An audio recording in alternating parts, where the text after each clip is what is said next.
Politics का कितना effect रहता है in terms of selection? BCCI के सेक्रेटरी जय शाह जी हैं, किससे रिलेटेड है?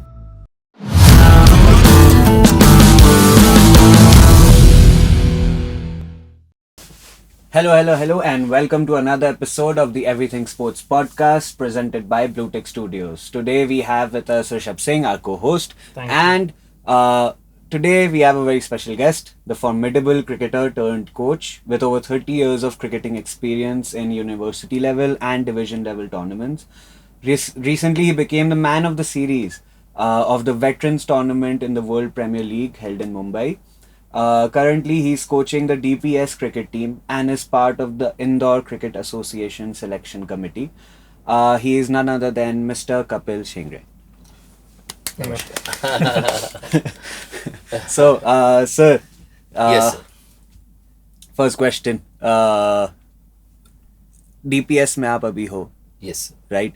And you recently played Veterans Tournament. Yes. So, what is the World Premier League? Like, you became the man of the series. तो कैसा लगा आपको? इतना इम्पोर्टेंस क्या है वर्ल्ड प्रीमियर लीग का? क्या है एग्जैक्टली वो?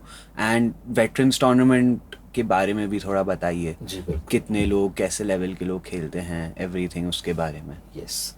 तो शुरुआत में करता हूँ. एक्चुअली ये जो टूर्नामेंट जब स्टार्ट होना था, जब मुझे ये मालूम हुआ कि वेटरन्स क्रिकेट टूर्नामेंट स्टार्ट हो रहा है और वो 50 प्लस के लिए है. सो मैं एक्चुअली बच्चों को, मैं एज ए कोच बच्चों को सिखाता हूँ. सुबह मॉर्निंग सेशन हमारा रहता है. सो बच्चे आते हैं मैं उन्हें बताता हूँ कि कैसे बैट को होल्ड करना है, फ्रंट फुट डिफेंस क्या है, बैक फुट डिफेंस क्या है, ड्राइव क्या है. ये रेगुलर मैं उन्हें बताता रहता हूँ. लेकिन मैंने क्रिकेट आई थिंक मैंने बैट एज ए क्रिकेटर मैंने बैट टांग दिया था कि यार अब मेरा टाइम हो चुका है, क्योंकि मैं 40 प्लस हो गया हूँ, अभी मैं क्रिकेट नहीं खेल सकता. सो जैसे ही मुझे मालूम हुआ कि वेटरन्स 50 प्लस के लिए कोई टूर्नामेंट स्टार्ट हो रहा है, सो एक मन में जरूर था कि यार इतना लंबा गैप हो गया है, हम लोग कैसे मैनेज करेंगे. लेकिन फिर एक आया कि आप रेगुलर हो, आप जुड़े हुए हो क्रिकेट से, सो कहीं ना कहीं मुझे वापस वो चीजें आने लगी कि वो मैं पुराने समय में चला गया जब मैं क्रिकेट खेला करता था. मसल मेमोरी टाइप होगा. हाँ. और मैं, आप बिलीव करेंगे कि जैसे ही मुझे ये मालूम हुआ तो मैंने सुबह जिम जाना स्टार्ट कर दिया. क्योंकि जो मेरा गेम है वो पावर गेम था. एक्चुअली मुझे बड़ा अच्छा, मुझे बहुत बैटिंग में बहुत मजा आता है, मैं बहुत एंजॉय करता हूँ. सो जब जैसे ही मुझे मालूम हुआ कि वेटरन्स स्टार्ट हो रहा है 50 प्लस के लिए, सो मैंने जिम जाना स्टार्ट किया, फिर थोड़ा सा रनिंग स्टार्ट की. बाकी रेगुलर में बच्चों को बताते हुए तो सब कर ही रहा था. और मेरी लाइफ का एक बहुत अच्छा पार्ट था ये, जब आप हर फॉर्मेट को छोड़ चुके हो और फिर सडनली आपकी लाइफ में एक ऐसी चीज आ रही है जो आपका ड्रीम रहा है, जो आपका सपना रहा है कि इसे मुझे और अच्छे लेवल पे खेलना था. तो जो वेटरन्स स्टार्ट हुआ, सो मुझे बहुत बहुत बहुत खुशी हुई इस टूर्नामेंट को लेके. और पहला टूर्नामेंट ये चेन्नई में स्टार्ट हुआ था. और इस टूर्नामेंट में पूरे इंडिया के सारे प्लेयर्स थे, जिसमें एक इंग्लैंड की भी टीम थी. अच्छा. हाँ, इंग्लैंड टीम आई हुई थी वहाँ. और बाकी 5 टीमें जो हैं हमारी इंडिया की थी. सो उसमें जितने रणजी ट्रॉफी प्लेयर हैं, जैसे मुंबई से कोई 70 रणजी ट्रॉफी खेला है, हमारे एमपी से कोई 50 रणजी ट्रॉफी मैच खेला है. लेकिन उनका एक लंबा गैप हो गया था. उन्होंने 40 के बाद छोड़ ही दिया, 35 के बाद छोड़ ही देता है व्यक्ति. क्योंकि अगर आप एक अच्छे लेवल के क्रिकेटर हो तो फिर आपको फिटनेस और वो सारी चीजें मैनेज करनी पड़ती हैं. सो सभी छोड़ चुके थे. बट जब जैसे ही स्टार्ट हुआ तो सब एक्टिव हो गए, सुबह ग्राउंड पे आने लगे और उन्होंने अपना जो है वापस से स्टार्ट किया. सो जब हमारे वहाँ मैचेस हुए तो उसमें राजेश चौहान है जो इंडिया को रिप्रेजेंट किया है, जिन्होंने एक इंटरनेशनल प्लेयर है. आई थिंक 37 उन्होंने वनडे मैचेस खेले हैं और 33 उन्होंने टेस्ट मैच खेले हैं. तो वो हमारे बीच जब हमारे साथ में, उस समय हम उन्हें देखा करते थे कि यार ये इतने अच्छे प्लेयर हैं, इंडिया को रिप्रेजेंट कर रहे हैं. आज वो जब हमारे साथ में खेलते हैं तो उनसे बहुत कुछ अभी भी सीखने को मिलता है. और मुझे अच्छा लगता है कि अभी भी हम सीख रहे हैं उनसे. हमें ये नहीं कि हम आज 50 प्लस हो गए तो हमें सब कुछ आ गया. क्रिकेट में ऐसा नहीं है। क्रिकेट में आप जितना करते जाओगे उतना अच्छा होता जाएगा और आपकी जिज्ञासाएं बढ़ती जाएंगी। सो वो सारी चीजें होती गई और मैंने तो खूब एंजॉय किया और अभी भी मैं कर ही रहा हूँ। सर मेरे दो सवाल है, एक तो आप सही में 50+ हो और दूसरा दूसरा आपका कमबैक कैसा रहा? कमबैक बहुत अच्छा रहा। आई थिंक मैं फिर रिपीट कर रहा हूँ आपको कि जब मुझे लगा मैं यार 53 का हो गया हूँ। सो मुझे अच्छा, दूसरा एक महत्वपूर्ण बात मैं आपसे और शेयर करूंगा कि जो स्पोर्ट्स पर्सन है ना, वो जब फील्ड में जाता है तो मुझे उस समय एहसास हुआ कि उसको लगता ही नहीं है कि वो 50+ है। मेरे साथ में जो प्लेयर्स खेले हैं आपको मैं बताऊं, वो 55, 56, 58, 62, 60 और मैं एक मैच हमारा चल रहा था चेन्नई से। सो 2-3 दिन हो गए थे मैच खेलते हुए हमें, तो अब चूंकि 45 ओवर्स के मैचेस 50 एज के बाद में खेलना इतना आसान नहीं होता फिटनेस को लेके, और ऑलरेडी हम 3 मैच खेल चुके थे 45 ओवर्स के। तो हमारे पैर हम पूरे टायर्ड हो गए कि अब करें क्या। तो सर इसमें लाइक एक डे में कितने मैच, लाइक एक दिन में एक ही मैच होता है 45 ओवर्स का। जैसे 50 ओवर्स के मैचेस हम देखते हैं, हमारा जो एज है वेटरन्स उसमें 45 ओवर्स के। तो 3-4 जब मैच हम खेल चुके थे तो वो 62 एज कैटेगरी के right arm leg break bowler वो मुझे बॉलिंग कर रहे थे। मुझे बड़ा आश्चर्य हो रहा था क्योंकि वो मैं स्टैप आउट नहीं हो पा रहा था उनसे, क्योंकि मेरे इतना 3 दिन कंटिन्यूसली खेल रहे हैं और चेन्नई के जो ग्राउंड होते हैं वो बड़े हार्ड होते हैं, प्लस टेम्परेचर भी काफी गर्म रहता है। बहुत वहाँ पे 15-20 ओवर खड़े रहना 15-20 नहीं 45 ओवर्स तो आपको फील्डिंग करनी है। हाँ वो भी एक 45 ओवर फील्डिंग करके और फिर आपको आके बैटिंग करना, तो इतना आसान नहीं था। बट एक जुनून था क्रिकेट को लेके, कहीं ना कहीं वो जुनून वहां दिखाई दिया। और मुझे स्पेशली आपको मैं बताऊं कि सेंट्रल साउथ जोन जो खेला गया फर्स्ट टूर्नामेंट चेन्नई में, उससे मुझे 3 बार मैन ऑफ द मैच मिला। और मैंने बहुत अच्छी मैं इस एज में आप बताते हुए मुझे अच्छा लग रहा है कि इस एज में मैंने बहुत अच्छी बैटिंग की वहां पर। मैंने खूब लिटरली मैं बहुत एंजॉय किया। नहीं बट एज अ बैटर तो आप खेले हुए ही है, काफी जगह आपने क्रिकेट खेला हुआ भी है, बट आप कई जगह एज अ सिलेक्टिंग कमिटी के मेंबर भी रहे हैं। हाँ जी बिल्कुल। तो एक सिलेक्टिंग जब भी आप जैसे स्कूल लेवल पे हमारा सिलेक्शन होता है या फिर हमारा स्टेट लेवल ओपन स्टेट जिसे हम कहते हैं उस पे होता है, तो इन सारी चीजों में क्या डिफरेंस रहता है? एक इंटर स्कूल का सिलेक्शन कितना डिफरेंट होता है एक ओपन स्टेट टूर्नामेंट से? जी सो ये जैसा कि आपने पूछा मुझसे कि स्कूल्स और ओपन, स्कूल्स में हम लोगों को परफॉर्मेंस नहीं मिलता देखने के लिए। सो उसमें हम 5 दिन 4 दिन बच्चों को ट्रायल्स के लिए बुलाते हैं। वो ट्रायल्स में हमें देखना रहता है कि बच्चा कितना अच्छा वहाँ बैटिंग कर रहा है, कितना अच्छा बॉलिंग कर रहा है, और उस बिहाफ पे हम वो टीम सिलेक्ट करते हैं। जबकि ओपन में हमारे पास में उसका परफॉर्मेंस रहता है सामने, क्योंकि ओपन में हमारा जो इंदौर डिवीजन क्रिकेट एसोसिएशन है वो बड़ा अच्छा सिस्टम बना हुआ है उनका कि जितने भी टूर्नामेंट होते हैं उस टूर्नामेंट की स्कोर शीट वहां पर रहती है। अच्छा। तो लास्ट एंड में जब हम ये क्लब लेवल की बात कर रहा हूँ, इंदौर में जो क्लबों के मैचेस होते हैं, क्लब लेवल के बाद फिर वही बच्चे हम डिवीजन के लिए चुनते हैं। तो क्लब लेवल से जब डिवीजन के लिए चुनते हैं तो क्लब लेवल के जो मैचेस होते हैं उसकी स्कोर शीट हमारे पास होती है। तो जब स्कोर शीट होती है तो उसमें सारे परफॉर्मेंस होते हैं बच्चों के, वो हमें सामने रखते हैं टेबल पे, जिसमें जो बैट्समैन है उसने पूरे 4 मैच 5 मैच 10 मैच जितने भी मैचेस खेले हैं उसमें कितने रन्स बनाए हैं, बॉलर्स का रहता है उसने कितने विकेट लिए हैं। तो ये सारा जो डाटा हमारे पास मौजूद रहता है तो वो हमारे लिए इजी हो जाता है। बट सबसे बड़ा हमारे लिए प्रॉब्लम रहता है स्कूल्स, क्योंकि वहां हमारे पास वो डाटा नहीं रहता।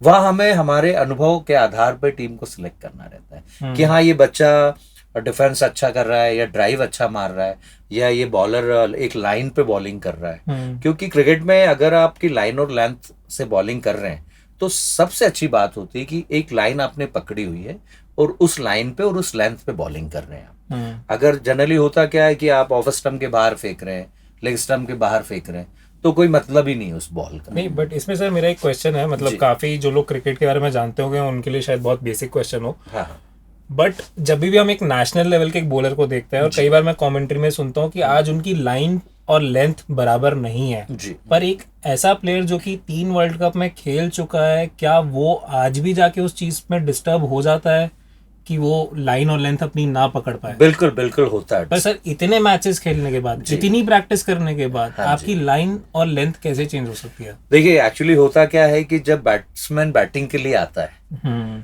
तो वो जो बॉलर है वो पकड़ता है बैट्समैन की गलती। जितने भी बैट्समैन होते हैं सबका एक स्टाइल होता है, वो अपना स्टाइल से क्रिकेट खेलता है। आप देखो स्मिथ का, हम ऑस्ट्रेलियन क्रिकेटर है, उसका जो विकेट पे खड़े रहने का उसका जो तरीका है, उसका स्टांस कैसा रहता है ना, बहुत डिफरेंट स्टांस है उसका। तो वो स्टांस जो खड़े रहने का तरीका, विकेट पे खड़े रहने का तरीका, हम उसको स्टांस कहते हैं। आप खड़े हैं विकेट पे आके बैटिंग के लिए, तो आप देख सकते हैं उसका स्टांस, और वो इधर उधर घूमता रहता है बैटिंग करते हुए। सो हाँ, अजीब है बट यस, बट लेकिन अजीब है, बट रन बनाता है, रन बनाता है। सो जो बॉलर है वो वहीं पर कहीं ना कहीं डिस्टर्ब होता है कि यार मैं उसको कौन सी लाइन पे बॉलिंग करूं। और ये मैं आपको फिर रिपीट कर रहा हूँ, कोई भी एक आप चाहे वो 10 वर्ल्ड कप खेल चुका हो, चाहे 5 वर्ल्ड कप खेल चुका है, चाहे 3 वर्ल्ड कप खेल चुका है, उसको लाइन और लेंथ पे वर्क करना जरूरी होता है। दूसरा ये होता है कि विकेट, जैसे अभी हम लोग बात करें ऑस्ट्रेलिया और इंडिया की मैच की, जिसमें वो विकेट का जो नेचर है, विकेट अपना नेचर चेंज करता है, और जिसने उसके नेचर को पकड़ लिया, मैं समझता हूँ कि 40% मैच वो जीत जाता है। और नेचर कैसे चेंज होता है कि आपने पहले बैटिंग की, बैट बॉल पे नहीं आ रहा है, दूसरी बैटिंग की, बैट बॉल पे आ रहा है। वो क्या है? वो यही है कि जिस समय हम वो लोग बैटिंग कर रहे थे उस समय जो है ड्यू फैक्टर वहां पर आ चुका था, जिससे ना तो बॉल स्पिन हो रहा था और ना स्विंग हो रहा था। स्विंग इसलिए नहीं हो रहा था क्योंकि जो ड्यू होता था वो बॉल पे लगता है, तो बॉल हेवी हो जाती है, तो जाता ही नहीं है। अब बस खड़े रहना है वहां, कोई भी बैट्समैन है, अगर उस समय रणजी ट्रॉफी बैट्समैन को भी अगर वहां बैटिंग हम कराते हैं तो मैं समझता हूँ वो भी रन बना देता, क्योंकि विकेट इतना इजी हो जाता है। तो विकेट को जिसने पढ़ लिया वो मैं समझता हूँ 40% मैच जीत जाता है। वो इटसेल्फ एक स्किल है क्रिकेट में मेरे हिसाब से, बिल्कुल स्किल है वो। हम क्यों कहते हैं किसी मैच में कि आज हम इस विकेट पे 4 स्पिनर खिला रहे हैं, 2 मीडियम पेसर खिला रहे हैं, तो वो मालूम होता है उन्हें कि यहाँ बॉल टर्न होगा, इसलिए 3 स्पिनर्स के साथ हम खेल रहे हैं। सो वो विकेट के ऊपर डिपेंड करता है। और जहां तक हम लोग बात कर रहे थे अभी लाइन और लेंथ की, तो वो बहुत जरूरी होता है, और होता है, डिस्टर्ब होता है। कोई बैट्समैन ऐसा होता है स्टैप आउट होके मारने लगता है आपको। अब स्टैप आउट होके मार रहा है तो वो उसकी रीच में आ रहा है बॉल, तो अगर वो उसकी रीच में आ रहा है तो वो थोड़ा सा और खींच के खिलाता है उसको कि यार ये अगर स्टैप आउट हो रहा है तो मैं और खींच लूं थोड़ा सा बॉल को। तो ये एक बहुत महत्वपूर्ण पार्ट है, मतलब साइकोलॉजिकली एक वॉर चल रही है बॉलर और बैट्समैन के बीच। बिल्कुल। नहीं, दैट्स रियली नाइस। पर सर जैसे लाइक सिलेक्शन प्रोसेस की बात कर रहे थे, तो लाइक मेरा मेन क्वेश्चन ये है कि लाइक पॉलिटिक्स अब इतना मेजर चीज है दुनिया में, एंड क्रिकेट इतना मेजर चीज बनते जा रहा है इंडिया में specially, and as you said world cup जीतते तो शायद और बड़ा होता, बट पॉलिटिक्स का कितना इफेक्ट रहता है in terms of selection, specially like division and state level and उस लेवल पे जिधर लाइक एक्चुअली गवर्नमेंट या कोई पॉलिटिशियन घुस भी सकते हैं, इफेक्ट कर भी सकते हैं। देखिए अभी तो आप देख ही रहे, बीसीसीआई के सेक्रेटरी जय शाह जी हैं, किससे रिलेटेड है सभी को मालूम है। हर स्टेट में कहीं ना कहीं ऐसे लोग हैं जो क्रिकेट में इन्वॉल्व हैं, लेकिन उनका जो इन्वॉल्वमेंट होता है, एक्चुअली होता क्या है कि क्रिकेट में बहुत सारी चीज़ें इफेक्ट करती हैं। अगर आप एक टूर्नामेंट ऑर्गेनाइज कर रहे हैं तो उसके लिए फंड अरेंज करना पड़ता है, ये सारी चीज़ें हैं।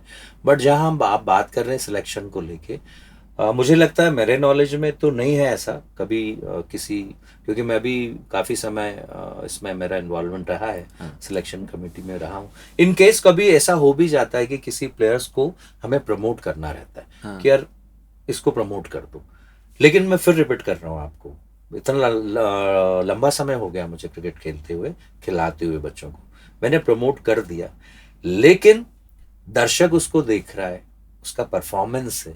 आपने प्रमोट कर दिया, जाना तो उसको क्रिकेट खेलना ही है, वहां तो अगर एक खेला तो गए फिर, सीधी सी बात है, अगर उसका परफॉर्मेंस है तो खेलेगा, नहीं है तो वो वापस आता है, 100% आता है। तो मुझे नहीं लगता कि ये चीजें मैटर करती हैं कि पॉलिटिक्स है, अगर पॉलिटिक्स है तो भी वो बच्चा अगर अच्छा है तो उसको खेलना ही है, और अगर अच्छा नहीं है, किसी तरीके से वो टीम में आ भी जाता है, तो वहां पर वो चीज अपने आप उसको बाहर कर देती है कि आप इसके लायक नहीं हो, तो आप ये परफॉर्मेंस नहीं दे पा रहे हो, तो प्लीज आप नहीं, बट एज ए सिलेक्शन, जैसा मैं जितना क्वेश्चन समझ पाया, अप्रोच तो लोगों ने आपको किया होगा, वो बात अलग है कि वो चीज को हम आगे प्रमोट नहीं करते, हम आगे नहीं ले जाते हैं, बट अप्रोच करते हैं। आपने देखा हो कि किसी और को अप्रोच किया हो? नहीं, देखिए क्या होता है कि जो क्रिकेटर होते हैं, जैसे मैं हूँ, मैं समझ सकता हूँ इन चीजों को, मैंने क्रिकेट को जिया है, कहीं ना कहीं ये मेरा ड्रीम है, सपना रहता है कि अच्छा क्रिकेटर कैसे बनना है। और जब वो सिलेक्शन कमेटी के लोग वहां बैठे होते हैं जो सिलेक्शन करते हैं, उनको कहीं ना कहीं अपने आप से क्वेश्चन करना पड़ता है कि आप भी उस दौर से गुजर के आए हो, अगर आपके साथ कुछ ऐसा होता तो आप क्या करते। तो कोशिश यही रहती है उसकी सिलेक्टर की कि वो फेयर करे। प्रेशर होते हैं, मैं फिर रिपीट कर रहा हूँ, जो क्वेश्चन है उसका आंसर मैंने दे दिया।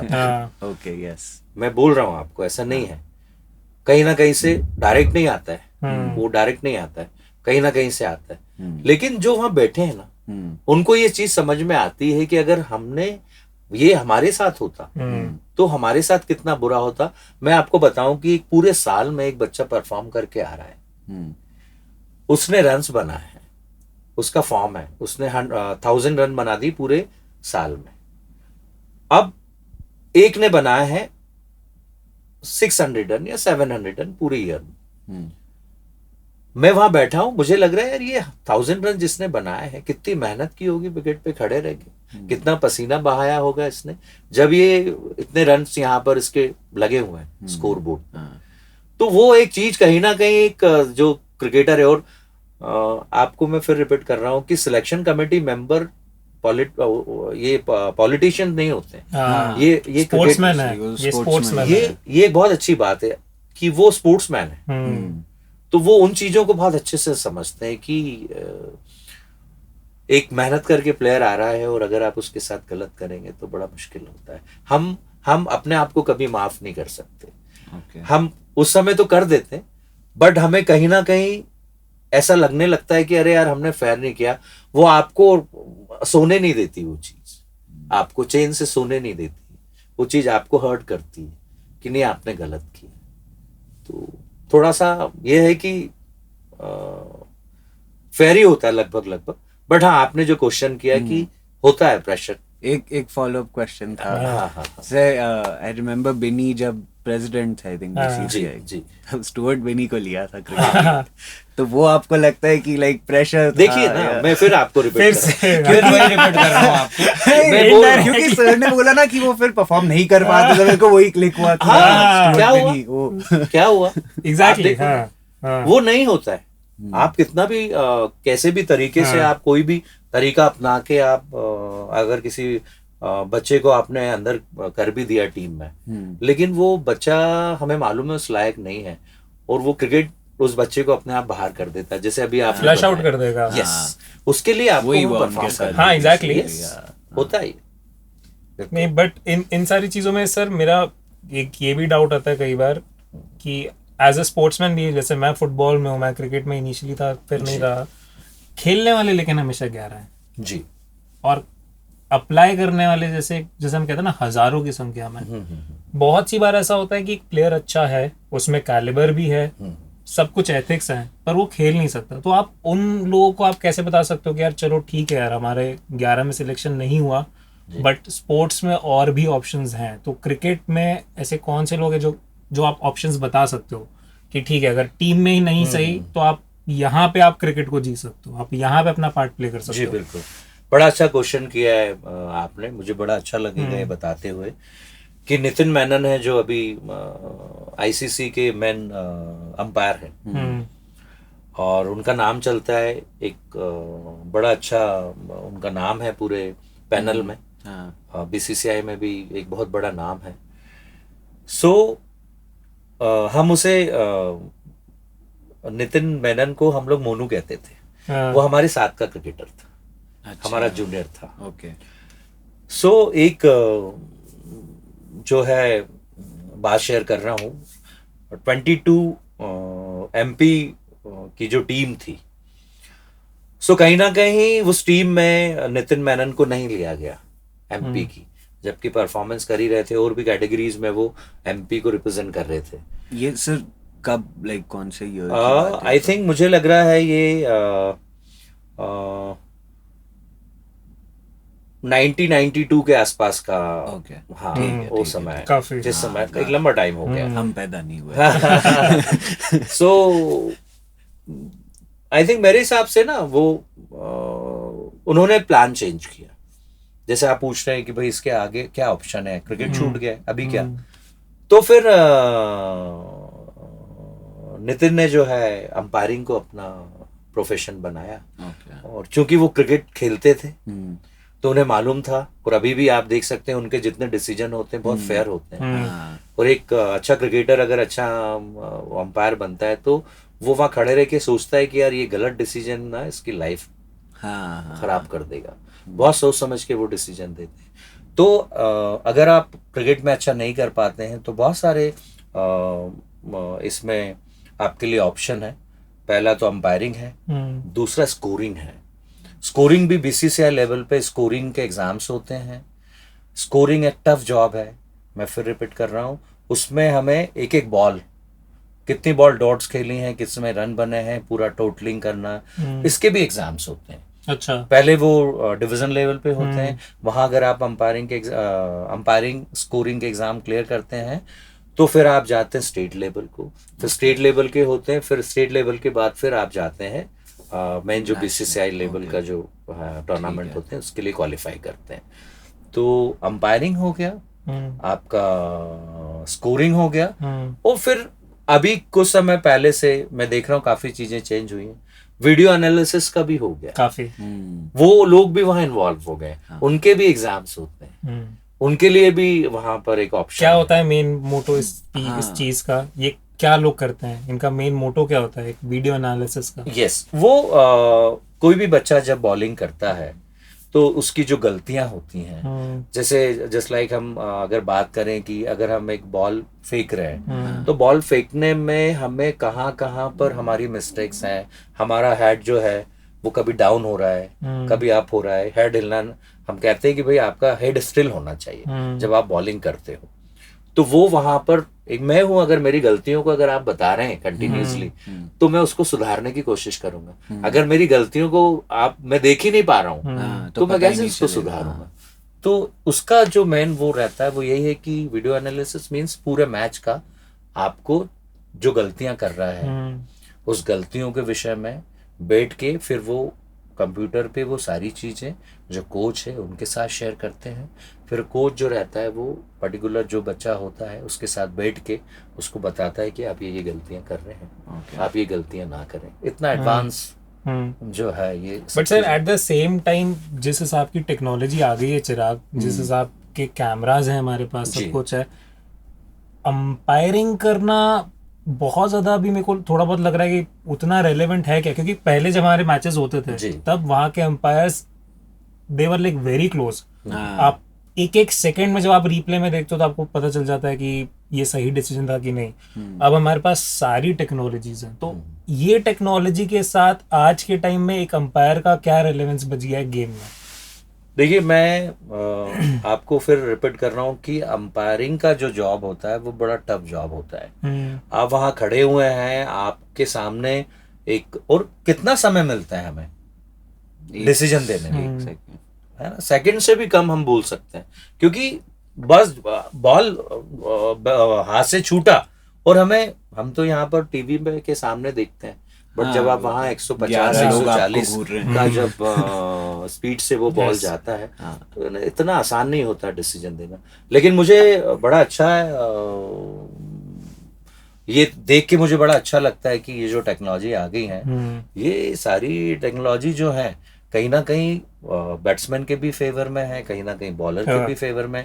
हम बात करें सचिन तेंदुलकर जी की, अगर पहले वो टेक्नोलॉजी होती तो आज पता नहीं कितने सारे रन होते सचिन, 99 नॉट आउट, हाँ कितने सारे रन होते। और कई बारी हम अगर वो वीडियोस देखें तो कितने गलत डिसीजन हुए हैं, बहुत गलत डिसीजन हुए हैं।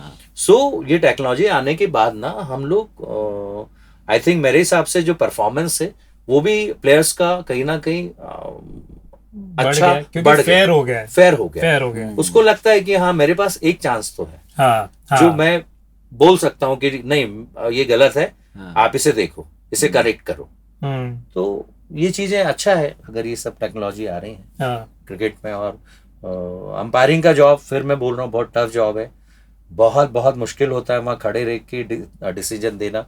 आप देख सकते हैं इतने ऑडियंस रहती है वहां पर, और फोकस मेंटेन रखना, फोकस क्योंकि दिन भर का गेम है, प्लेयर्स को फिर भी थोड़ा रिलैक्स हो जाते हैं। आप दूर फील्डिंग कर रहे हो तो आप पलट के चल रही है, बट अंपायर हमेशा अलर्ट है क्या चल रहा है हमेशा। Yes that is true. Plus कभी बॉल आ रही हो तो भागना भी है। अब तो वो शील्ड आ गई है। जैसे मैं आपको बता रहा हूँ कि जैसे थ्रो मारता है एक फील्डर, उसने बॉल को पकड़ा और थ्रो मारा, तो जहां तो वो थ्रो मार रहा है अंपायर को डाइवर्ट होना पड़ता है उस जगह जाके कि सामने से मुझे देख गेम के बीच में ना, गेम के बीच में होना। तो बहुत छोटी छोटी चीजें पर बहुत मैटर करती हैं चीजों को। और सैंड पेपर के केसेस में अंपायर का तो बहुत बड़ा रोल रहता है। जब ऑस्ट्रेलियन टीम सैंड पेपर लेकर आ जाती है, मुझे आज तक सोचना पड़ता है, मुझे आज तक समझ में नहीं आया, क्योंकि यार एज एन अंपायर भी आप कॉल कर रहे हो कि हाँ ये हो रही है चीटिंग, उसमें भी आपको 100 बार सोचना पड़े, क्योंकि कभी नहीं हो रहा हो तो एग्जैक्टली, क्योंकि वायर के ऊपर। बट मेरा हमेशा से यही रहा है कि दो इतने बड़े क्रिकेटर्स जिनको मालूम है कि हर प्लेयर के ऊपर कम से कम 17 से 15 कैमरा ऑफिशियली, बिल्कुल, आप कैसे एक सैंड पेपर ले आए? यार एरोगेंस, ईगो थोड़ा आ जाता है दिमाग में, लगा होगा कि हाँ बिल्कुल स्टूपिडिटी। एक्चुअली आपको वहां पर ऑनेस्ट रहना चाहिए। हाँ, जिस गेम को आप वहां खेल रहे हो उसके प्रति आपको ऑनेस्ट रहना है। हाँ, एज ए क्रिकेटर अगर आप एक अच्छा अपने आप को क्रिकेटर मानते हो तो आपको ऑनेस्ट रहना नहीं। बट मैं ये मानता हूँ ना, ये आप इंटर स्कूल में कर दो, कॉलेज लेवल पे कर दो, ठीक है, अग्रीड, ठीक फिर भी नहीं है, ठीक तब भी नहीं है, मैं बोल रहा हूँ। बट उस स्टैचर, उस आपका वो स्टेटस है एज अ प्लेयर, लोग आपको फॉलो कर रहे हैं, बच्चे आपको टीवी पे देख रहे हैं, आप कैसे सोच रहे हो कि मेरे को, मैं पकड़ाऊंगा ही नहीं। बट ठीक है, thank God. But I think last एक डेकेड में क्रिकेट में उससे बड़ा कोई स्कैंडल नहीं हुआ है ऑन द पिच, जहाँ तक मुझे याद आ रहा है। उससे बड़ा नहीं हुआ। That was the biggest. I don't think अब होगा as such, क्योंकि अब और ज्यादा देयर इज अ रीजन नहीं होता है चिराग, मुझे लाइक इट्स गुड कि नहीं हो। नहीं हो, लाइक क्योंकि यार फिर देखने वालों का कितना पूरा वो लाइक मजा ही खराब हो जाता है स्पोर्ट देखने का। लाइक देखो, अगर बात करनी है ऐसे उस चीज के बारे में, तो मैच फिक्सिंग बीच में बहुत चली थी जब आईपीएल के दोनों टीम्स वो बाहर हुई थी 2 years हैं। जो कितने ऐसे फैंस है जो हम जानते हैं जो क्रिकेट देखना बंद कर दिया जिनने, क्योंकि ये चीज इतनी आ गई कि लाइक अब तो हर मैच ही फिक्स होगा और ऐसे बोलने लगे। वो क्रिकेट के लिए अच्छा नहीं था, वो फेस क्रिकेट के लिए अच्छा नहीं था। ऐसी कोई भी बातें जो क्रिकेट को इफेक्ट करती हैं वो नहीं होनी चाहिए। आई थिंक ये मुझे लगता है कि ये सब चीजें नहीं होनी चाहिए। अगर हुई हैं तो मैं समझता हूँ कि ये सबसे बड़ा दुर्भाग्य कह सकते हैं, जो भी इसमें इन्वॉल्वमेंट जो भी रहा है, जिसका भी रहा है। I think but at the same time ये सारे स्पोर्ट्स में, ये सारे स्पोर्ट्स में। बट आईपीएल के दौरान मुझे अब ऐसा लग रहा है कि काफी इंडिया को एक बूस्ट मिला है क्रिकेट को लेकर। जी। इंफ्रास्ट्रक्चर डेवलप हो गए हैं, सारे बच्चे यंग बच्चे आ पा रहे, तो जी। आईपीएल का क्या पार्ट रहा है इंडियन क्रिकेट में अब? देखिए, पहले हम बात करते हैं यूसुफ पठान और इरफान पठान की। ठीक है। इरफान पठान बड़े अच्छे क्रिकेटर रहे और यूसुफ पठान को कोई जानता ही नहीं था, लेकिन जैसे आईपीएल आया लोग यूसुफ पठान के फैन हो गए। तो आईपीएल एक ऐसा प्लेटफॉर्म है जहां पर जैसे रिंकू सिंह की हम बात कर लें, रिंकू सिंह अभी T20 में सेलेक्ट हुए हैं ऑस्ट्रेलिया के अगेंस्ट में जो सीरीज हुई है, या यशस्वी जायसवाल हम देख लें, वो लास्ट सीरीज में सेलेक्ट हुए। इन लोगों ने इतना स्ट्रगल किया है लाइफ में, उतना स्ट्रगल करने के बाद अगर आईपीएल नहीं होता तो मुझे लगता है कि कहीं ना कहीं इनकी प्रतिभा खो सी जाती। हाँ, छुप जाते हैं। जसप्रीत बुमराह आईपीएल के थ्रू। हाँ, आज के टाइम पे कितने हमारे इंडियन प्लेयर्स हैं जो कि आईपीएल में हमें फर्स्ट टाइम नहीं दिखा। आई थिंक सबका एंट्रेंस अब वही हो गया है। That is the biggest platform India में खेलने के लिए। बिल्कुल बिल्कुल 100%। और दूसरा क्या है कि जो पब्लिक आती है, जो ऑडियंस देखते हैं, उनको भी वो चीजें दिखाई देती हैं। आज आप देख सकते हैं, मैं चूंकि ये बात आपसे करते हुए मुझे बड़ा अच्छा लग रहा है कि आज हर बच्चा, हर बुजुर्ग आपसे डिबेट करने को तैयार है क्रिकेट के लिए।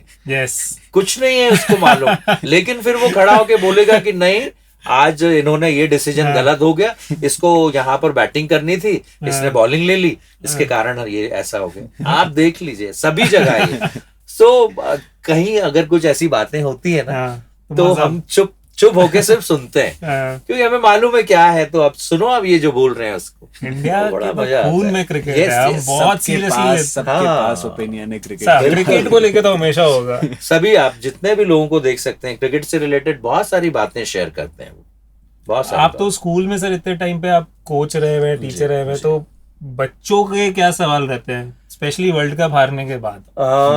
एक्चुअली बच्चों के जो सवाल हैं बड़े टिपिकल सवाल होते हैं। और कई बारी होता है कि कुछ लोग, अगर कुछ बच्चे क्वेश्चन करते हैं, तो एज ए टीचर, मैं इतना लंबा समय हो गया मुझे इस फील्ड में, मैं उनको जो भी वो क्वेश्चंस करते हैं तो बहुत अच्छे से मैं उसका आंसर देता हूँ।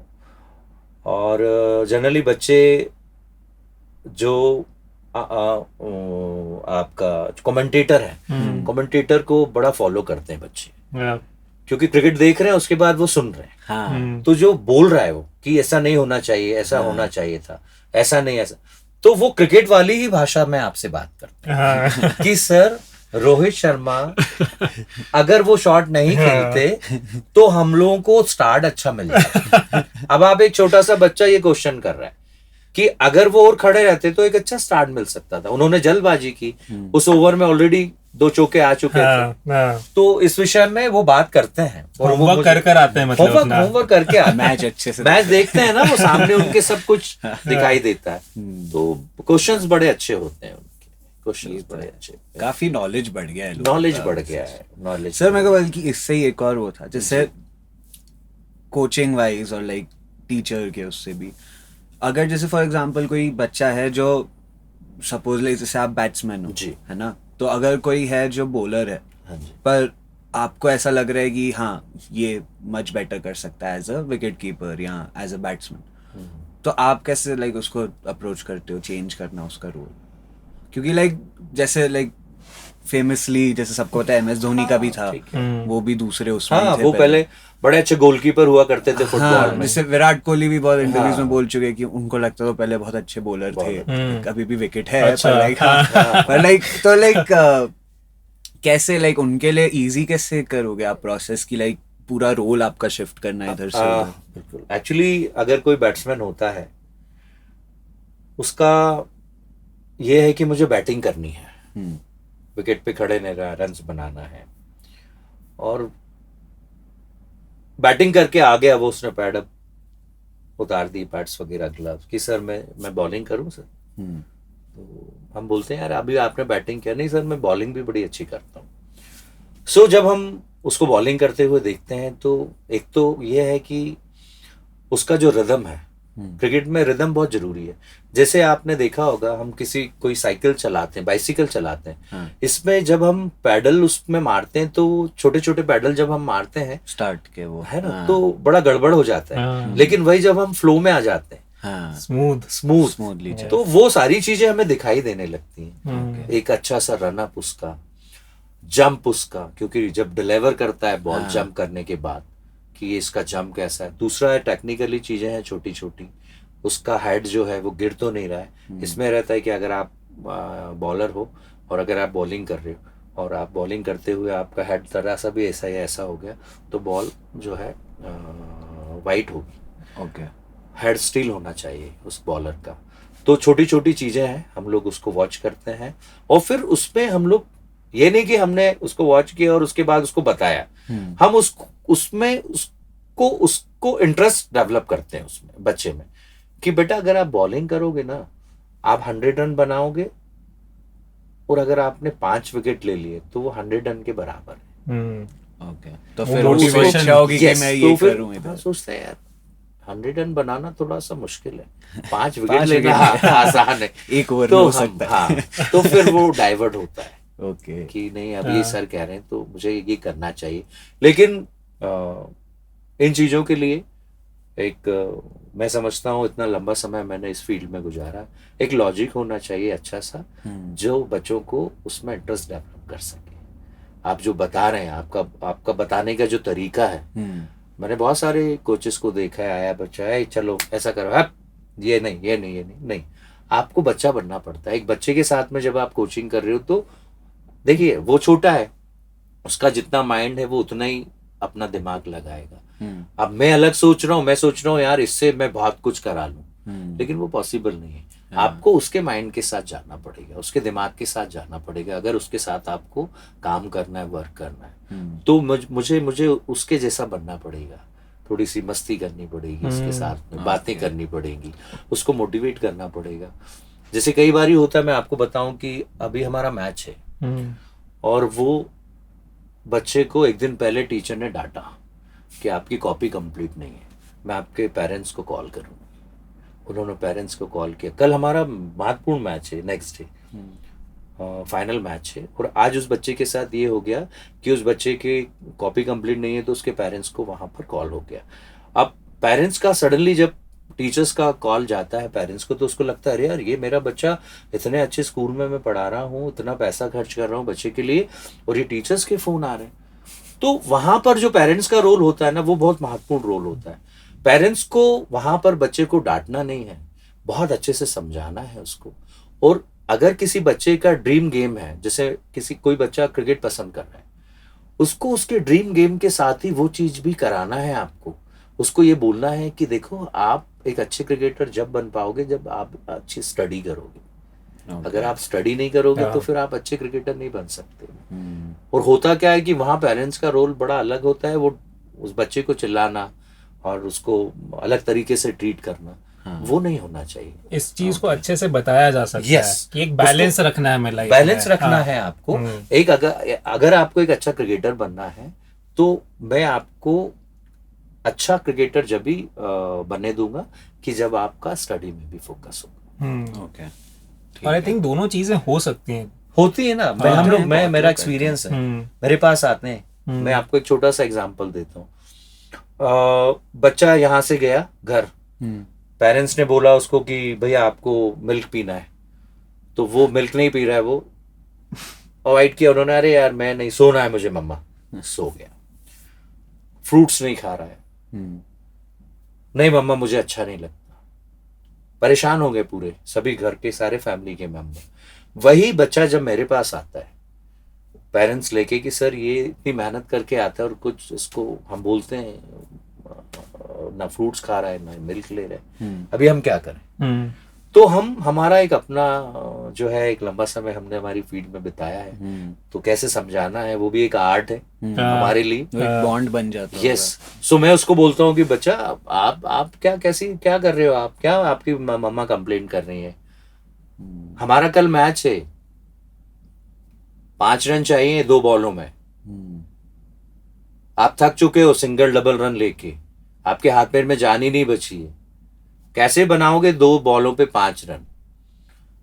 डॉट हो गया एक बॉल, फिर एक बॉल में 5 रन बनाना है, आपको सिक्सर मारना है। अब सिक्सर मारने के लिए आपके शोल्डर्स में जान ही नहीं है, पावर ही नहीं है, कैसे मारोगे।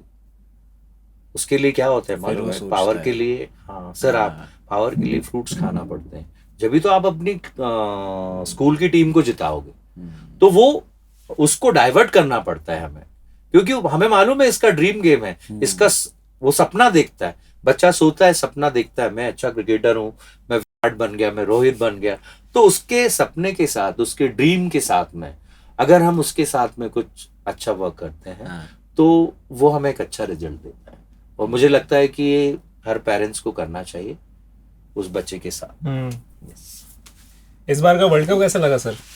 वाह देखिए, मैं आपको फिर रिपीट कर रहा हूँ, ये क्वेश्चन जो है बहुत मुझे बहुत सारे लोग पूछ चुके हैं, क्योंकि मैं फाइनल्स को हटा देते हैं as a world cup as आपको a- कैसा नहीं, लगा? not देखिए- as a Indian fan, हाँ, but like okay. as a cricket fan कैसा हाँ। था? मैं समझता हूँ कि इस बार जो टीम इंडिया ने जो परफॉर्मेंस दिया है, और हम लोगों ने जितना एंजॉय किया है, और सबसे अच्छी बात क्या होती है कि जितने भी हमारा देश, हम इंडिया को रिप्रेजेंट कर रहे हैं, हम इंडिया में रह रहे हैं, इंडिया के इतने सारे लोग जब एक साथ इकट्ठे होते हैं और अपने देश के लिए चेयर अप करते हैं या उनको जीत को सेलिब्रेट करते हैं, सो एक माहौल बनता है, वो जुनून होता है अपने देश के प्रति।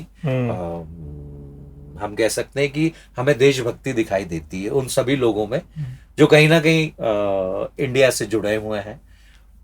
तो मजा आता है देख के, और बड़ा अच्छा लगता है जब राजवाड़ा हमारा जो है वहां पर जीतने के बाद में जो बम फटाके, किसको क्या, देखिए मैं एक सिंपल सी बात शेयर कर रहा हूँ, किसको क्या पड़ी है कि यार बम फटाके फोड़ रहे हैं, फुलझड़ियां जला रहे हैं, ये कर रहे हैं, गाड़ी लेके रात में 12-1 बजे राजवाड़ा जा रहे हैं, लेकिन वो जो एंजॉय है, वो एंजॉय की बात ही अलग है।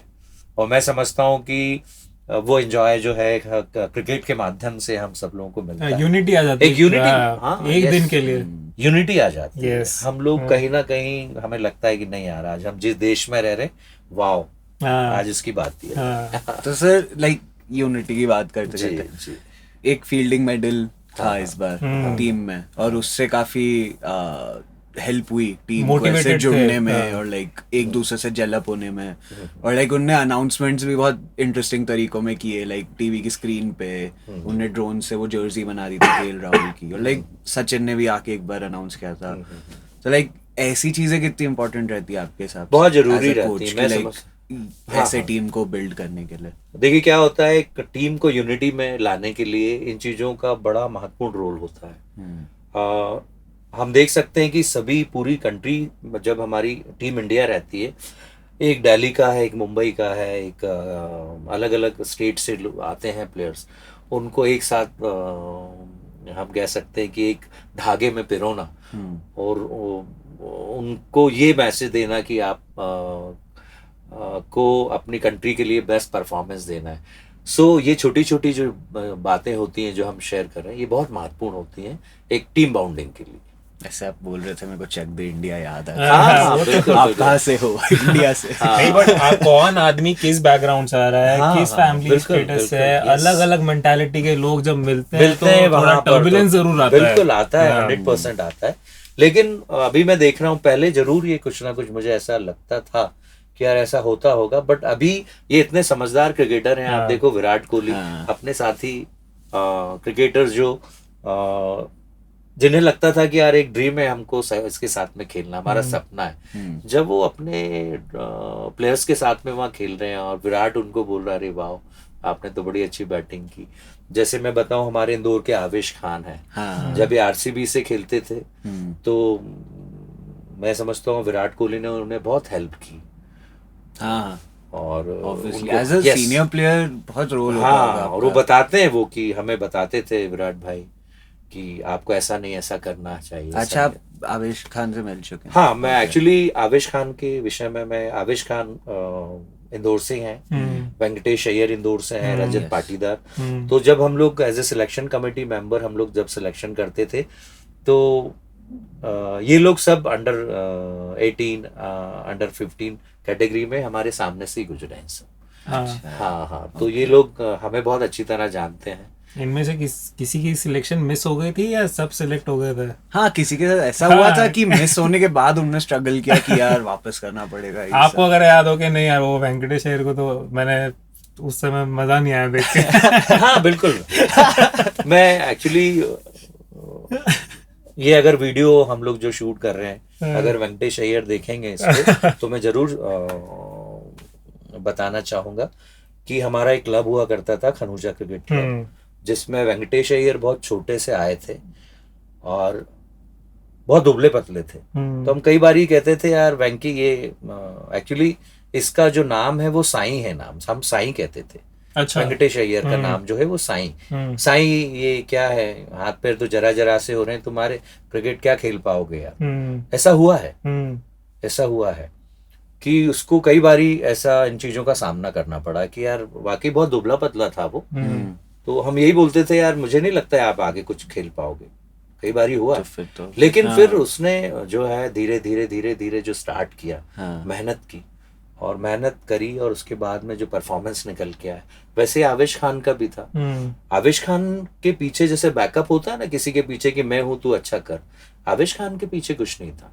ये अपनी मेहनत से, मुझे आज भी याद है जिस जगह ये मेहनत करते थे उस घर के ठीक, उस ग्राउंड के ठीक सामने मेरा घर हुआ करता था। तो आवेश खान कोई आए या ना आए, बारिश हो रही है, अपनी बाइसिकल लेके साइकिल लेके आते थे, वहां पर साइकिल वहां टिकाते थे, 10-10 20-20 राउंड लगाते थे ग्राउंड के। खूब मेहनत की इन्होंने। और जब स्टेट लेवल के मैचेस होते थे तो 7 विकेट 5 विकेट 6 विकेट अपने दम पे। नाइस। और वही जो परफॉर्मेंस उनका था, उन्हें जो है 19 इंडिया को रिप्रेजेंट करने को मिला। वर्ल्ड कप 3 उन्होंने वर्ल्ड कप 19 के खेले, बहुत अच्छा परफॉर्मेंस किया। तो इन सब जैसे रजत पाटीदार हैं, ये भी छोटे थे हमारे सामने से निकल के आए। तो इन सब को मैंने स्ट्रगल करते देखा, मेहनत करते देखा है, और उनकी मेहनत और वो स्ट्रगल जो देखा है मैंने, कितनी मेहनत करते थे, वो सारी चीजें मेरी आंखों के सामने हैं। और मुझे एक और शायद मैंने आपसे इस विषय में बात नहीं की, मेरी 2 डॉटर हैं, दोनों डॉटर क्रिकेटर हैं। अच्छा। एक अभी बीसीसीआई का टूर्नामेंट खेलने गई हुई है रायपुर, अंडर 15 में उसका सिलेक्शन हुआ as a right arm leg break bowler. और बड़ी डॉटर है मेरी, वो सीनियर कैटेगरी को रिप्रेजेंट करती है। बट वो क्या है, वो बैट्समैन है, वो ऑलराउंडर है, वो ऑलराउंडर है। और छोटी बेटी तो कहीं तो तो हमारे घर में माहौल ही क्रिकेट का है, हम लोग खूब एंजॉय करते हैं। बट आपकी जनरेशन के पहले क्या था, ये आपका अभी सेकंड जनरेशन होगा आपकी डॉटर्स के साथ, या आपके फादर या आपके? नहीं, मेरे वहाँ कोई क्रिकेट नहीं खेलता था। और जहां तक मैं मेरे विषय में आपको बताऊंगा, क्योंकि मुझे आपके सामने बताते हुए अच्छा लगेगा अगर मैं ये सब चीजें शेयर करूंगा आपसे, कि जब मैं क्रिकेट खेला करता था तो उस समय मेरे पास कुछ नहीं, तो मेरे पास शूज थे, ना मेरे पास किट बैग था, ना मेरे पास बैट था। मुझे एक जुनून था क्रिकेट खेलने का, और वही जुनून मुझे हमेशा पीछे से पुश करता रहता था कि आपको अच्छा करना है। तो हमारे जो है मेरे फादर, मैं बहुत छोटा था उस समय, उनकी डेथ हो गई थी, मम्मा और हम लोग थे। वहाँ से मेरी जर्नी स्टार्ट हुई। जब मैंने खेलना स्टार्ट किया तो बड़ी मुश्किलों का सामना करना पड़ा मुझे।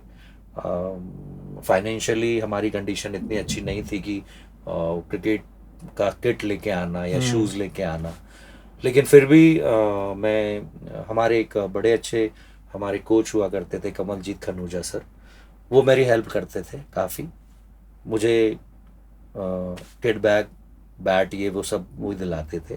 और मैं आपको बताऊंगा कि हमारे यहाँ इंदौर में एक अवार्ड हुआ करता था, मेजर MM जगदाले अवार्ड, जो बेस्ट क्रिकेटर्स को मिलता था। उस अभाव में वो नमन ओझा को भी मिला है, वो सभी क्रिकेटर्स को मिला है। और पहला MM जगदाले अवार्ड मुझे मिला था मेरे परफॉर्मेंस के बिहार। क्या बात है। हाँ। सो मुझे बड़ा प्राउड फील हुआ था कि मेरे पास सुविधाएं नहीं है। अब एक छोटी सी हम लोग बात शेयर कर रहे हैं, जैसे हमारी कॉलोनी में हमारे जो साथी क्रिकेटर थे, होता है जब यंग एज होती है तो किट बैग आगे रखा हुआ है गाड़ी पर, और पूरी हवाबाजी कर रहे हैं वो अपनी कॉलोनी में। सब बोल रहे कहाँ जा रहे हो, तो बोले यार मेरा आज मैच है, मैं वहां जा रहा हूँ। लेकिन मेरे साथ अलग होता था। मैं मेरे घर से, मेरे उस समय बाइसिकल भी नहीं थी, मेरे घर से क्रिकेट का जो ग्राउंड है वो आई थिंक करीबन 7-8 किलोमीटर हुआ करता था। तो मैं पैदल जाता था वहां पर, मेरे पास सुविधा नहीं हुआ करती थी, ना साइकिल थी मेरे पास। और आप पेरेंट्स से उस समय अगर आप बोल रहे हो कि भाई मुझे वहां जाना है, मुझे कुछ रुपीस दीजिए, तो बोलते थे तू वहां मत जा, घर में बैठ जा, हमें ये खर्चा नहीं चाहिए। अभी भी है ये। हाँ अभी भी। तो उस समय भी यही रहता था, हम लोग पैदल जाते थे। मैं वाईसी घर से 10 किलोमीटर 12 किलोमीटर पैदल जाता था। और एक और अच्छी बात शेयर कर रहा हूँ कि मुझे मेरे दोस्त लोग ये ना बोले कि पैदल आ रहा हूँ, तो मैं आधे घंटे पहले आके खड़ा हो जाता था किसी पेड़ के पीछे, देखता रहता था कौन कौन आया है। जब वो आ जाते थे तो मैं खुद जाता था, फिर वो मुझसे बोलते थे कैसे आया तू, मैं बोलता था मेरे को ब्रदर ने छोड़ा यार, मैं अभी आया। अच्छा। तो ये सब चीजें जो है एक जर्नी की याद दिलाती है। और मैं जब भी मैं खेला, मैंने बहुत दिल से खेला, मेरा परफॉर्मेंस बहुत अच्छे से, मैंने अभी भी मैं आपको बोल रहा हूँ कि अभी जो मुंबई खेलने गया था वर्ल्ड प्रीमियर लीग, उसमें काफ़ी क्रिकेटर्स थे वहाँ पूरे इंडिया से, और फॉरेन से भी, ऑस्ट्रेलिया, साउथ अफ्रीका, जिम्बाब्वे के प्लेयर्स भी आए हुए थे वहाँ पर। और वहाँ पर जो ऑक्शन होता है आईपीएल जैसा, वैसा ऑक्शन भी था। चारू शर्मा जी थे वहाँ पर ऑक्शन में, उन्होंने पूरा बड़ा अच्छा सिस्टम से वो ऑक्शन हुए हमारे। मुझे मुंबई की एक टीम ने लिया था, और मैंने जो परफॉर्मेंस दिया वो मुंबई वाले ये आपसे बोलते हैं कि यार कपिल, क्या आपके इंदौर में ऐसा क्रिकेट होता है कि आप हमारे यहाँ से मैन ऑफ द सीरीज, मुझे एक ई बाइक मिली थी वहां से, कि आप इतने अच्छे वहाँ क्रिकेट होते हैं कि आप इस उम्र में भी ई बाइक हमारे सबके मुंह से निकाल के लेके जा रहे हैं। क्योंकि मुंबई क्रिकेट का गढ़ है, तो लोग वहाँ पर इसको पूछते हैं। पर और अब उनके बीच में काफी, अरे इंदौर अब बहुत बहुत अच्छा है, इंदौर में भी अब तो काफी अच्छा क्रिकेट हो रहा है इधर। और बच्चों को मालूम हो गया एक्चुअली, पहले जैसा नहीं रहा कि आपने टीम में आ गया बच्चा, लेकिन उसको अब परफॉर्मेंस करना पड़ता है आगे जाने के लिए, और वो परफॉर्मेंस देखने के लिए बहुत सारे लोग आपको देखते हैं कि आप कर क्या रहे हो, अच्छा कर रहे हो तो वो प्रमोट करते हैं, सपोर्ट करते हैं। इसमें सर मेरा एक क्वेश्चन था कि अभी इंटरनेट ने, फॉर एग्जांपल जब हम लोग स्कूल में थे तो फुटबॉल फिर भी ठीक है थोड़ा कम रहता है, जैसे इसमें इन स्विंग रहता है, आउट स्विंग रहता है, नकल बॉल रहता है, बाउंसर रहता है, तो ये सारी चीजें बच्चे जब आजकल यूट्यूब पे देख लेते हैं, उन्हें पास 50 तरह के रिव्यूज हैं कि हमें क्या करना है क्या नहीं करना, तो इससे क्या गेम बेटर हो जाता है या फिर इससे वो कुछ गलत सीख कर आ जाता है जिसको सुधारना बड़ा मुश्किल हो जाता है? बिल्कुल ये एक अच्छा क्वेश्चन किया है आपने। होता यही है कि वो बच्चे जब उन्होंने नकल बॉल डाला या फिर एक आउट स्विंगर बड़ा अच्छा डाला या इन स्विंगर बहुत अच्छा, एक्चुअली वो जो क्रिकेटर्स हैं हमें उन्हें समझाना पड़ता है कि बेटा आप अगर ये सारी चीजें होती हैं, बट एक थोड़ा सा इसमें समय लगता है। हाँ, ये ऐसा नहीं कि आज आपने सोचा कि मैं आज ही इन स्विंग और आउट स्विंग कर दूं, इसके लिए आपको टेक्निकली आपको थोड़ा सा स्ट्रांग बनना बेस पड़ता है। आपको स्ट्रांग है ना, कि आप कहाँ से कैसे बॉल को रिलीज कर रहे हैं, आपका ग्रिप क्या है, आपका फॉलो थ्रू क्या है, ये छोटी छोटी चीजें हैं जो हमें उन्हें बताना होती है। लेकिन कई बच्चे ये है कि कई बारी कि सर मुझे आउट स्विंग करना है, तो हम बोलते हैं कि बेटा आप आउट स्विंग करोगे, पर अभी नहीं, अभी आप पहले लाइन और लेंथ को मेंटेन करो। वो अगर मेंटेन हो जाएगा तो ये तो फिर आप जाके कर अपने आप ये सारी चीजें धीरे धीरे हम लोग आपको आप में डेवलप करते हैं। पर आई गेस लाइक परफेक्ट चीज है, क्योंकि लाइक बाकी चीजें आप इतना बेस्ट कर लोगे अपने परफॉर्मेंस का, तो ही जाके आप वो एक छोटी चीज पे फोकस करेंगे। बट अगर बेस स्ट्रांग है, जैसा आप बोला, बेस आपका स्ट्रांग होना चाहिए। आप देखिए ना कि ये जितने भी क्रिकेटर्स हैं, आप देखिए कि ये रिवर्स जो शॉट खेलते हैं, 6 मार देते हैं, ये ऐसा इतना आसान नहीं होता। वो 10-10, 20-20 साल, 15-15 साल अपने वहां उन्होंने बिताए हुए होते हैं इंटरनेशनल लेवल, तो वहां वो चीज बहुत आसान हो जाती है उनके लिए। लेकिन यही अगर एक बच्चा करने जाता है तो उससे नहीं हो पाता है, और कॉपी करते हैं बच्चे। हाँ वो तो भाई वो अगर वो रिवर्स मारा है तो मैं भी मारूंगा। लेकिन अब ये नहीं मालूम है कि वो रिवर्स उसने जो मारा है वो बॉल जो है ऑफ स्टंप के बाहर का है या मिडिल स्टंप का। हाँ, वो उनको नहीं मालूम है, उनको सिर्फ ये शॉट देखते ही और वो मिस होता है, पैड पे पड़ता है, आउट। तो वो हमें बताना पड़ता है कि बच्चा ये वाला शॉट पर्टिकुलर इस बॉल पे खेला जाता है, क्योंकि हर बॉल के लिए एक शॉट सिलेक्शन भी बहुत वो हो जाता है कि शॉर्ट पिच है, हुक पुल आपके होते हैं बड़े अच्छे, ओवर पिच है, ड्राइव होता है बड़ा अच्छा, जस्ट शॉट है, बैकफुट पंच कर दिया आपने, बैकफुट कवर ड्राइव हो गया। तो हर पर्टिकुलर बॉल के साथ में एक पर्टिकुलर शॉट जुड़ा हुआ है, वो उसको आपको खेलना रहता है। आप शॉर्ट बॉल को आप डिफेंस करने जाओगे तो वो तो पॉसिबल ही नहीं है। तो वो समझना बहुत जरूरी होता है कि कौन सा बॉल आया है और हमें इस बॉल पे कौन सा शॉट खेलना है। Okay sir, as a coach मेरे को आपका ओपिनियन जानना है, क्योंकि अभी रिसेंट टाइम्स में ये चीज़ें हो रही हैं। सो राहुल द्रविड़ छोड़ने वाले हैं Indian coaching soon, and VVS Laxman next name है जो लोग बोल रहे हैं कि शायद वही बनेंगे मोस्टली नेक्स्ट कोच। तो आपको क्या लगता है एज अ कोच कि लाइक राहुल द्रविड़ कैसे थे, या लाइक उनके प्रेडिसेसर रवि शास्त्री थे, लाइक उनसे बेटर थे या कौन से सेंस में थे, और अब VVS लक्ष्मण क्या लगता है आपको होंगे बेटर उस सेंस में कोचिंग वाइज? क्या वो इंडिया को और लाइक बेटर कर पाएंगे एज अ टीम? देखिए, मैं फिर आपसे एक बात शेयर करना चाहूँगा। हमारे इंडिया में हम लोग जो साउथ अफ्रीकन कोच थे गैरी कस्टर, वो हमारे यहाँ जब रहे तो हम लोग वर्ल्ड कप जीते, हाँ, है ना। उसके बाद जॉन राइट आए, उन्होंने पूरा डिस्टर्ब कर दिया टीम को, सब इधर उधर हो गए, है ना। सो मुझे लगता है कि एक कोच वो होना चाहिए जो सारे प्लेयर्स को एक साथ कर पाए, यूनिटी में रख पाए। ओके। क्योंकि वहां पर हम देखते हैं कई बार ही होता है, कुछ प्लेयर कुछ ऐसा करते हैं जो कई लोगों को लगता है कि अरे यार, जैसे विराट का हम बोले कि वो म्यूजिक होता है, थोड़ा सा डांस भी कर लेते हैं। तो अब डांस कर रहे हैं तो ठीक है, डांस कर रहे हैं, थोड़ा बहुत होता है। लेकिन कई बार ऐसा होता है कि कोच ना उन चीजों को बड़ा अलग तरीके से लेता है कि यार ये, अरे इतने लोगों के बीच में देखो ये क्या कर रहे हैं, ये अच्छी बात नहीं है। लेकिन मुझे लगता है कि एक अच्छे माहौल के लिए छोटी छोटी चीजें जो हैं ये बहुत महत्वपूर्ण है। और जहां तक हम राहुल द्रविड़ की बात करें, राहुल द्रविड़ बहुत अच्छे अपने समय के क्रिकेटर भी रहे हैं और कोच भी रहे हैं, बहुत अच्छे से समझते हैं चीजों को, बहुत कूल रहते हैं। क्योंकि अगर आप कूल हो तो उन क्रिकेटर्स के साथ जो एक लंबे समय तक इंटरनेशनल लेवल को रिप्रेजेंट करें, उनके साथ में आपको कैसी बातें करना है, क्या करना है, वो सारी चीज़ें आपको नॉलेज में होनी चाहिए। तो हर एक, जैसे अब मैंने जैसे अभी बीच में आपसे बात की थी, क्रिकेटर बच्चा होता है कि वो उसके फैमिली ने रात में उसको डिस्टर्ब कर दिया, वो सुबह आया हुआ। जैसे अब मोहम्मद शमी अभी हम देखें, वो अपनी फैमिली से काफ़ी डिस्टर्ब है, उनकी वाइफ को लेके बहुत सारी चीज़ें हुई हैं। लेकिन सारे क्रिकेटर्स कितना सपोर्ट करते हैं उसको कि आप अच्छा करिए और अच्छा करो आप। तो वो एक बाउंडिंग होनी चाहिए सब लोगों में, और वो बाउंडिंग को बनाने के लिए एक जो हम कहते हैं ना घर का मुखिया, वो स्ट्रांग होना चाहिए। तो वो बहुत जरूरी है कि हर माइंड को वो पढ़ सके।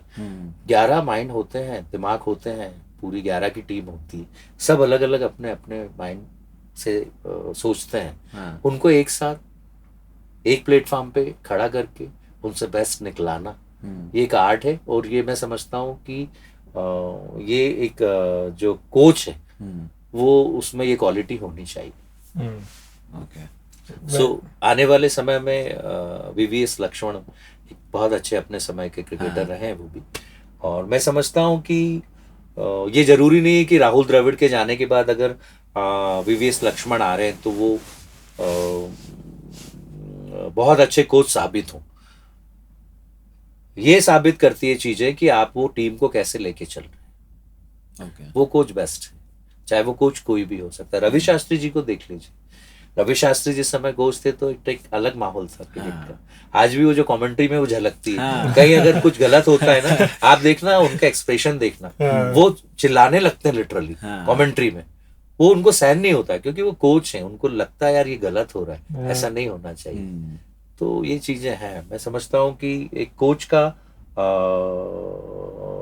पार्ट बहुत महत्वपूर्ण होता है टीम के लिए।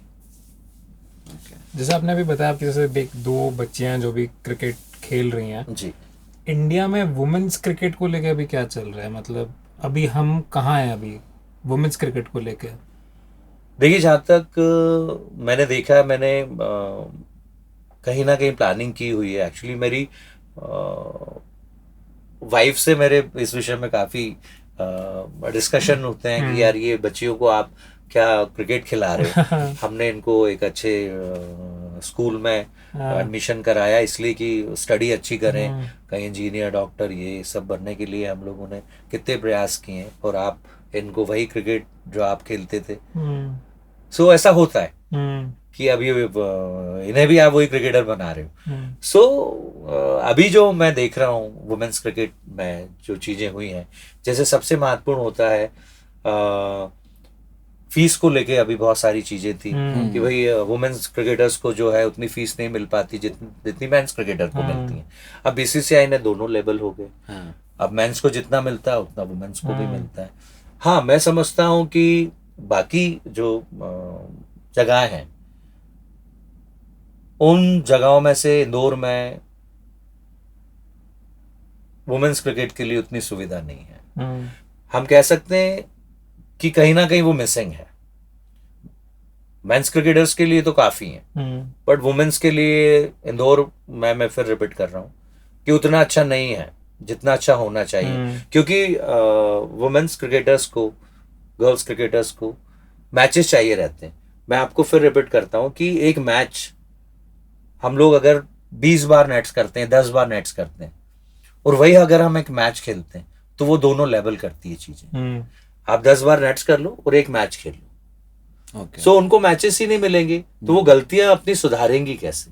जैसे मैं कई बार होता है एक अच्छा क्रिकेटर नेट्स पे बहुत अच्छी बैटिंग करता है, लेकिन जब वो मैच में जब जाता है तो वो उसको मैच टेम्परामेंट नहीं मालूम कि मैच टेम्परामेंट क्या है। एक अलग ही गेम है वो, एक अलग गेम हो जाती है। आप नेट्स पे खेल रहे हो, आपने कवर्स पे खेला तो जाके शॉट रुक गया वहां, लेकिन जब आप मैच में खेल रहे हो तो वो जा रहा है बॉल, आप रन बना रहे हो, 2 रन, 1 रन, सिंगल, डबल आप ले रहे हो, तो यहाँ पर वो मिसिंग है इंदौर में। गर्ल्स क्रिकेट के लिए मैं समझता हूँ दोनों बिटियाओं को क्रिकेट में खिला रहा हूँ मेरी, बट जो मैचेस हैं वो मैचेस नहीं मिल पा रहे हैं गर्ल्स को, जिसके कारण मैं समझता हूँ कि हमारा परफॉर्मेंस कहीं ना कहीं डाउन हो रहा है। और ये डिवीजन लेवल पे, क्लब लेवल पे ही होनी चाहिए शुरुआत कि फिक्स होना चाहिए कि इनके मैचेस एवरी संडे होना चाहिए, वीक में 2 मैच 3 मैच, तो एटलीस्ट उन्हें वो मैच प्लानिंग तो मालूम हो। उनको मैच प्लानिंग ही नहीं मालूम है कि कैसे इस मैच को जीता जाना है, कहां पर कैसे पकड़ के क्या फेंकना है। वो सारी चीजें जब भी आपके समझ में आती है जब ऑन द फील्ड आप उस मैच को खेल रहे हो, तो वो मिसिंग है। बट वुमेन्स क्रिकेट की जहां तक आपने बात की, हमारे यहाँ वुमेन्स क्रिकेट बहुत अच्छे लेवल को अचीव कर रहा है और बहुत अच्छी क्रिकेटर निकल के आ रही हैं, और आने वाले समय में आपको इंदौर से भी बहुत सारी क्रिकेटर्स दिखाई देंगी, लेकिन वो अपनी मेहनत करती हैं अपनी अपनी जगह। एक यूनिटी में नहीं है कि एक जगह उनको मैचेस मिल रहे हैं, अभी सिस्टम तो नहीं है, बट धीरे धीरे मुझे ऐसा लगता है कि हो सकता है ये इंटरव्यू कोई देखे और उसको जब ये सारी चीजें मालूम पड़े यार ऐसा हो रहा है, तो वो उसको चेंज करने की कोशिश नहीं, we hope the same. Yes sir, एक लास्ट क्वेश्चन, बट जैसे फुटबॉल में क्या होता है यूजुअली कि लाइक मोस्टली ऐसा होता है कि ज्यादा हारने वाले प्लेयर्स बेटर कोचेस बनते हैं यूजुअली कंपेयर टू लाइक अब क्रिकेट में जैसे हम देखते आ रहे हैं, रवि शास्त्री जीत चुके हैं, Rahul Dravid also a very great cricketer, अब वीवीएस लक्ष्मण हो रहे हैं, तो लाइक आपको ऐसा लगता है कि क्रिकेट में भी वो है चीज कहीं ना कहीं कि हारने वाले बेटर होते हैं, जीतने वाले ज्यादा बेटर कोचेस बनते हैं? क्योंकि लाइक अगर आप हार रहे हो ज्यादा तो यू गेट टू एक्सपीरियंस कि हाँ कैसे इससे बाउंस बैक करना है, कैसे इसको अपन इम्प्रूव कर सकते हैं, पर व्हेन यू आर विनिंग तो माइंडसेट ही अलग रहता है। नहीं, ठीक है, आपका क्वेश्चन बहुत अच्छा है। आई थिंक मुझे लगता है कि जो प्लेयर ने स्ट्रगल किया है, जिसने हार देखी है, उसको ये चीज समझ आती है कि इस हार के कारण क्या है। जैसे मैं अगर बात करूं किसी ऐसे क्रिकेटर्स की जो टेक्निकली उसको मालूम ही नहीं है कि उसको आगे कैसे जाना है, बहुत कहीं ना कहीं वो मिस कर रहा है उन चीजों को, उसका फ्रंट फुट अच्छा नहीं आ रहा है या बैक फुट अच्छा नहीं आ रहा है, तो उसको ये लगता है कि यार मैं इन चीजों से ये मिसिंग हो गई मेरी चीजें, जबकि एक इंटरनेशनल लेवल पे खेलने के लिए ये चीजें बहुत जरूरी है, टेक्निकली आपको परफेक्ट होना चाहिए। और मेरे से मिसिंग हो गई, तो ये मेरे से मिसिंग हुई है। मैं एक अच्छा क्रिकेटर था, बट मेरे से ये चीजें मिसिंग हुई है, मैं इसलिए अच्छा क्रिकेटर नहीं बन पाया। सो इस बच्चे से वो चीज इस बच्चे से मिसिंग ना हो, टेक्निकली ये स्ट्रांग हो। और मैच की बात करें हम, जैसे आप बता रहे हैं कि एक हारने वाला जो प्लेयर है वो एक अच्छा कोच साबित हो सकता है, तो मैं इस विषय में जरूर बोलना चाहूँगा कि मैं आपके साथ हूँ। और ये होता है कि उसको जो हारी हुई बाजी है ना, वो उसको दिखाई देती है जब वो मैच में अपना एक बड़ा रोल प्ले करता है अपनी टीम के साथ, कि यहाँ से मुझे कैसे डाइवर्ट करके उसको जीत में कन्वर्ट करना है। ओके, यस, सो ये एक बहुत अच्छी बात है कि उसको नॉलेज होती है उन चीज़ों की, और वो बहुत ज़रूरी है।